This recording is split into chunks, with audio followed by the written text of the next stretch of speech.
अच्छा जी, सबसे पहले यार इसके अंदर यही है कि ईमेल जो है ना, उसके अंदर इस तरह से आपने सब्जेक्ट लिखना है कि सबसे पहले जो लेटर्स है ना हर वर्ड के, वो कैपिटल होंगे सिवाय आर्टिकल्स के। आर्टिकल्स में मतलब क्या आ जाता है, ए जो होता है मतलब आ वाला, एन हो गया, द हो गया, इज़ हो गया, इस तरह की चीज़ें, ऑफ हो गया, जो प्रपोजिशंस होती हैं वगैरह, ये चीज़ें और आर्टिकल्स। तो ये जो चीज़ें हैं बस ये कैपिटल नहीं होंगी, बकाया सारा कुछ कैपिटल होएगा। तो सब्जेक्ट के अंदर आपने इस तरह से लिखना है। आगे रिस्पेक्टेड मिस्टर या मिसेस, आगे आपने उनका लास्ट नेम लिख देना है, पूरा नाम नहीं लिखना। पहले कॉलन का था, लेकिन अब यहाँ पे उन्होंने बाद में हमें बताया था कि यहाँ पे कॉमा ही आना है, जैसे नॉर्मली हम देखते हैं। अच्छा, इसके अंदर ये है कि ना जो फॉर्मेट है ना ईमेल पैटर्न का हमें जो दिया हुआ, उसके अंदर ये है कि 4 पैराग्राफ होंगे। पहले पैराग्राफ में आपने बस बताना है कि I am writing this email to blah blah blah blah, और आपने मतलब इस तरह से बताना है कि अगले बंदे का टाइम ना ज़ाया हो, ठीक है, कि मतलब उसको समझ आ जाए यही पैराग्राफ पढ़ के कि अच्छा यार ये बंदा ये चाह रहा है मुझसे। आगे रीजंस हैं, ये आपने 3 ही लिख लो तो सही रहता है। 3 रीजंस आपने लिखने होते हैं कि क्यों आपके लिए ये ज़रूरी है, क्यों आपको ये चीज़ें चाहिए, या मतलब अगर आपने फ्लेक्स पे मार्क्स अपने अपडेट कराने हैं तो क्यों चाहिए, क्यों ज़रूरी है ये, इस तरह की बात है। जो तीसरा पैराग्राफ है इसका, वो उसके अंदर आपने बस सजेस्टेड एक्शन या रिक्वेस्ट है, आपने वो डिटेल्स के साथ बतानी है। मतलब डेट्स आ गई, अगर कोई इन्वॉल्व है तो वो लिखते हैं। ज़्यादा स्पेसिफिसिटी ज़्यादा अच्छी रहती है, क्योंकि फॉर्मल जो चीज़ें होती हैं उनमें ज़्यादातर लंबे लंबे सेंटेंसेस में डिटेल से बात की जाती है, सारी चीज़ें क्लियरली डिफाइंड होती हैं। आगे बात है क्लोजिंग पैराग्राफ की, उसके अंदर बस यही होता है कि thank you for your time and consideration, blah I hope you, blah blah blah, इस तरह की जो चवले होती हैं। तो एंड पे फिर बस योर सिंसियरली, आपका नाम और ये यूँ रोल नंबर और आपका सेक्शन आ जाएगा। आगे क्रिटिकल एनालिसिस, इसके अंदर ये 5 पैराग्राफ होते हैं। सबसे पहले पैराग्राफ के अंदर यही है इंट्रोडक्शन, वो पब्लिकेशन इन्फो के अंदर है कि जी this the story blah blah blah blah was written by blah blah blah in blah blah blah, जो भी आपको ये आपको सारी बातें ना दी होंगी, जो भी टेक्स्ट है ना उसके साथ।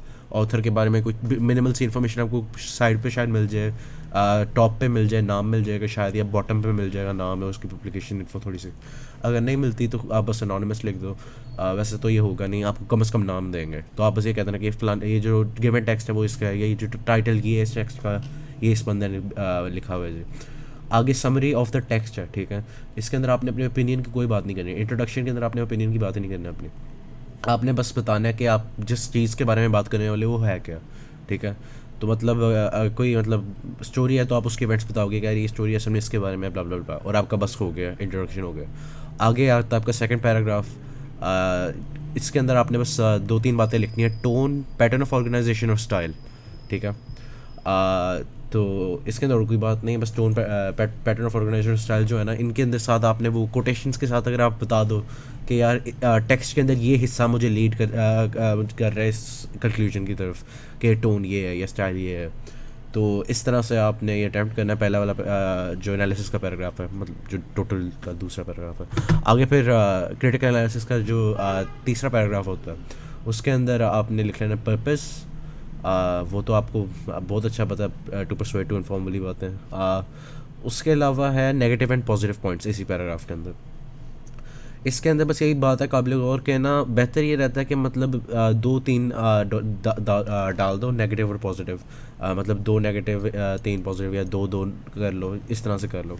और अगर आपका इस तरह से है ना कि मतलब एक कम है एक ज़्यादा है, मतलब हो सकता है आपके नेगेटिव पॉइंट ज़्यादा हो सकता है आपके पॉजिटिव पॉइंट ज़्यादा हो, तो जो कम होते हैं ना वो सबसे पहले आते हैं। मतलब अगर मेरा 1 नेगेटिव पॉइंट और 3 पॉजिटिव पॉइंट्स हैं, तो मैं पहले अपना नेगेटिव पॉइंट लिखूंगा, बाद में 3 पॉजिटिव आएंगे।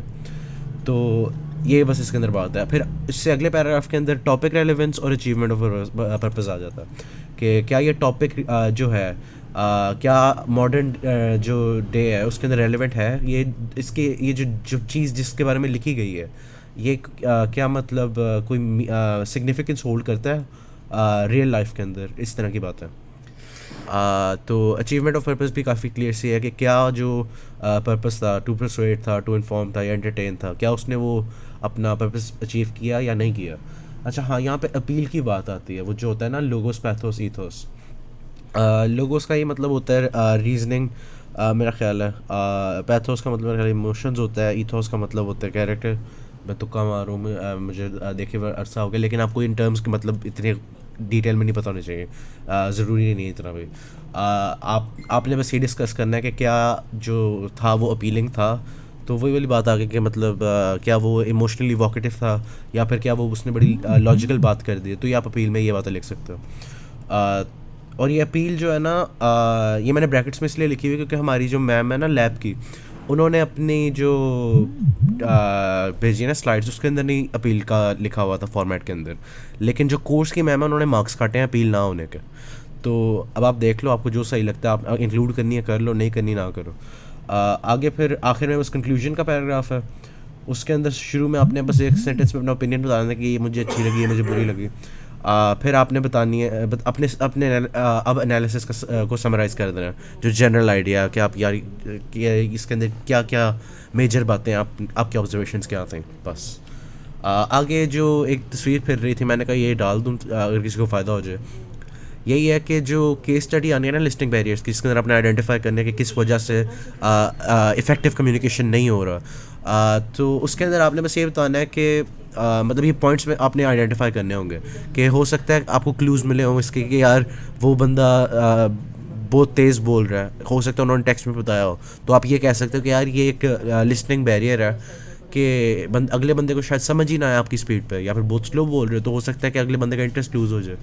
उसके अलावा लैक ऑफ कंसंट्रेशन, कि भाई आपका मतलब आपके जो लिसनर्स हैं उनका दिमाग कहीं और है, या फिर अगर आपसे पूछा जाए, वैसे आपसे नहीं पूछा जाएगा, वो केस स्टडी आती है, तो उसको मिस करो। इमोशनल स्टेट की बात है कि मतलब अगर कोई बंदा नर्वस है तो ऑब्वियसली आपकी स्पीचेस के ऊपर नहीं ध्यान देगा, आपके अगर सब्जेक्ट के बारे में कोई आइडियाज़ हैं तो आप शायद उधर ही अड़े रह जाओ। ये बातें मैंने पहले भी की हुई हैं दूसरी वाली वीडियो में। तो इसके अंदर मेरे पास और कोई ख़ास बात नहीं करने वाली। ये वाली जो थी ना, इसके अंदर मैंने लिस्टिंग वेरियस के अंदर साथ ये इंटरनल एक्सटर्नल वाली शिट सारी बताई हुई थी कि केस स्टडी किस तरह से ये करने होते हैं, कि साथ रीजंस बताने होते हैं, अपने जस्टिफिकेशन बतानी होती है, और उन्होंने बताए होते हैं कि कितने। ईमेल का जो था एक एग्जांपल ये है, पुरानी देख ली अगर, तो ये वो इस तरह से शुरू में सब्जेक्ट आ गया। ये जो है ना ये गलत है, यहाँ पे ऑन जो है ना ये वैसे अब तो सबमिट करवा दिया हुआ है, वो हो रहा है अभी भी, चलो ठीक है। ये ओ इसका छोटा होगा, ये पहले हमें नहीं पता था, और ये अब बता दिया कि ये अब कॉमा होगा, तो ये बस फ़र्क आया है। और यहाँ पे मेरा ख्याल है कोई ख़ास बात करने वाली नहीं है, सिवाय ये कि इधर ग्रुप में ये वाला भी आया था। एक ये भी है कि मैंने ये बताया ना कि एक सेकंड काम होगा, कंपेयर कर लेते हैं साइड बाय साइड।